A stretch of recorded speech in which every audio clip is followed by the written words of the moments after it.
Hi friends, வாங்க இன்றைக்கி டேஸ்டியாகவும் ஈஸியாகவும் ஒரு அவல் பாயசம் செய்யலாம். பாருங்கள், நல்லா கலராக வந்திருக்கு. செய்கிறதும் ஈஸிங்க. நம்ம வெள்ளிக்கிழமையில் இந்த மாதிரி பாயசம் செஞ்சு சாமி கும்பிடும்போது வேலையும் ஈஸியாகிடும். வாங்க இது எப்படி செய்கிறதுன்னு பார்ப்போம். குழந்தைங்களுக்கு பிடிச்ச மாதிரி இருக்கும், செய்கிறதும் ஈஸி. வாங்க.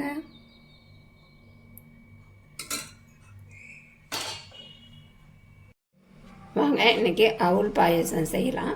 பார்த்திங்கன்னா நான் சிறுபருப்பு ஒரு அரை கப், 1/4 கப் எடுத்து வச்சுருக்கேன். அவல் 1 கப் எடுத்து வச்சுருக்கேன். நீங்கள் வந்து வெள்ளை அவலும் எடுத்துக்கலாம், சிகப்பு அவலும் எடுத்துக்கலாம். ஸ்வீட்டுக்கு தகுந்த மாதிரி வெல்லம், முந்திரி, திராட்சை, ஏலக்காய், பால், அவ்வளோதாங்க. இதை வந்து நான் ஏற்கனவே வறுத்து வச்சுருக்கிறதுனால நான் இப்போ வறுக்க போகிறதில்ல. நீங்கள் வறுக்காத சிறுபருப்பாக இருந்தால் வறுத்து எடுத்துக்கோங்க. இதை நான் வறுத்து வச்சுருக்கேன். இதை இப்போ 2 வாட்டி நல்லா கழுவிட்டு நம்ம தண்ணியில் சேர்த்து வேக வச்சுக்கலாம்.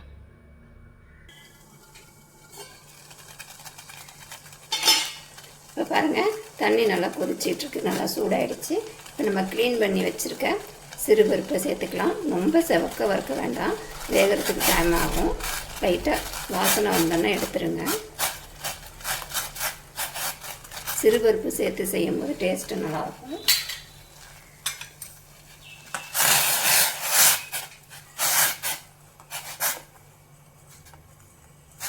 இப்போ பார்த்திங்கன்னா இது ஒரு அடுப்பில் வெந்துக்கிட்டு இருக்கட்டும்.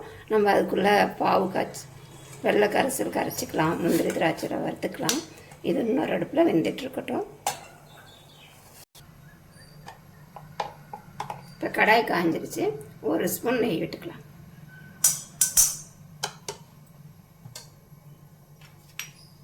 இப்போ நம்ம எடுத்து வச்சுருக்க முந்திரி,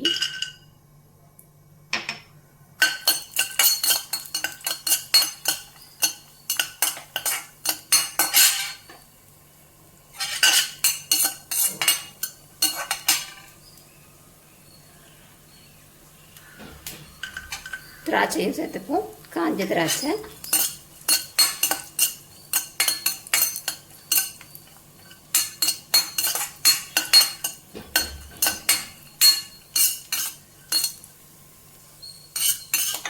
முந்திரியும் திராட்சையும் நல்லா வறுபட்டுருச்சு. இதை எடுத்துப்போம்.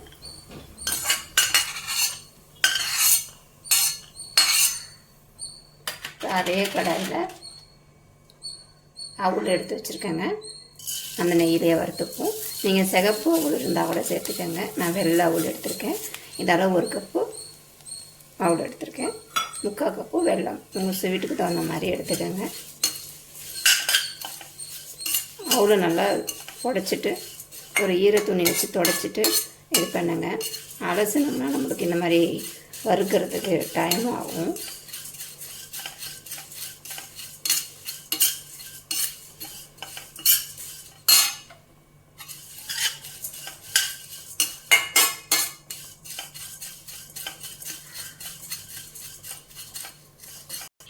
அவள் பார்த்திங்கன்னா நல்லா வறுபட்டுருச்சு, கலர் மாறிடுச்சு பாருங்கள்.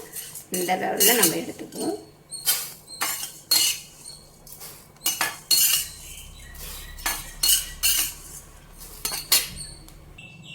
இதே 1/2 கப்பு தண்ணி சேர்த்துக்கலாம்.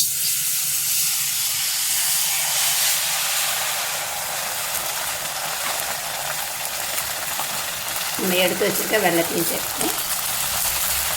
கரைஞ்சால் மட்டும் போதும், காய கிழமையாக வேண்டாம்.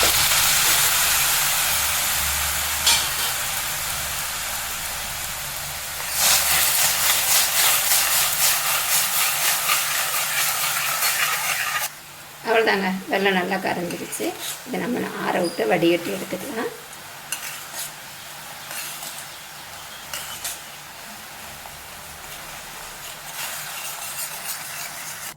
பாருங்கள், நம்ம வேக வச்ச பருப்பும் ஒரு 3/4 பதம் வெந்துருச்சு. இப்போ இது கூட நம்ம அவல் சேர்த்துக்கலாம்.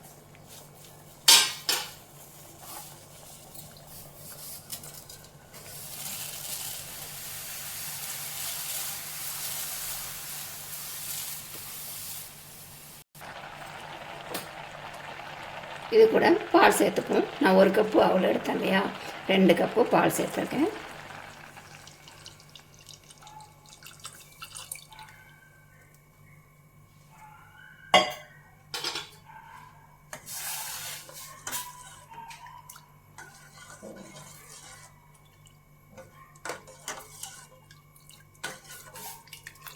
பால்லே ஒரு 5 நிமிஷம் நல்லா வேகட்டும்.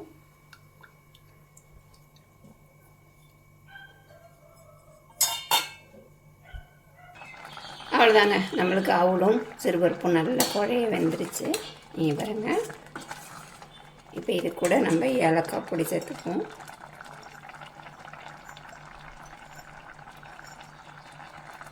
ஏலக்காய் தூள் வாசனைக்கு கொஞ்சமாக உப்பு.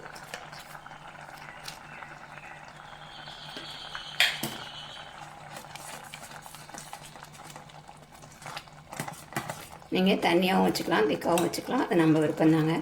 இப்போ இது கூட நம்ம காய்ச்சி வச்சுருக்க வடிகட்டி வச்சுருக்க வெல்லம் இப்படியும் சேர்த்துக்கலாம். அடுத்தது வறுத்து வச்ச முந்திரி திராட்சை இதையும் இது கூட சேர்த்துப்போம். அவ்வளோதான், ஈஸியான ஒரு பாயாசம் ரெடி ஆகிடுச்சு. இன்றைக்கி பார்த்திங்கன்னா ஆடி வெள்ளிக்கிழமைக்கு நான் இதை ரெடி பண்ணி வச்சுருக்கேன். டக்குன்னு செஞ்சிடலாங்க இந்த பாயாசம். வெல்லம் ஊற்றி ரொம்ப நேரம் கொதிக்க வைக்க வேண்டாம், ஏன்னா நம்ம பால் ஊற்றிருக்கோம், திரிஞ்சாலும் திரிஞ்சிடும். அதனால் லைட்டாக ஒரு சூடு வந்தோன்னே இறக்கிப்போம். பார்த்திங்கன்னா ஈஸியான ஒரு செய்யக்கூடிய பாயாசம் தாங்க. எப்போ பார்த்தாலும் சேமியாவே வைக்கிறோம் இல்லையா, அந்த மாதிரி வைக்காமல் இது மாதிரி வச்சு கொடுக்கலாம். குழந்தைங்களும் விரும்பி சாப்பிடுவாங்க. நான் பார்த்திங்கன்னா வெள்ளை உள்ளே வச்சுருக்கேன், நீங்கள் சிகப்பு உள்ளே கூட வச்சுக்கோங்க, டேஸ்ட்டாக இருக்கும். பாருங்கள், கலரும் எப்படி நல்லா வந்திருக்கு பார்த்திங்களா. அதுவும் சிறுபருப்போடு சேர்த்து செய்யும்போது இன்னும் டேஸ்ட்டு நல்லாயிருக்கும். நல்லா கொதி வந்துருச்சு. நான் அடுப்பு ஆஃப் பண்ணிக்கிறேன். இதுமாதிரி நீங்களும் ட்ரை பண்ணி பாருங்கள்.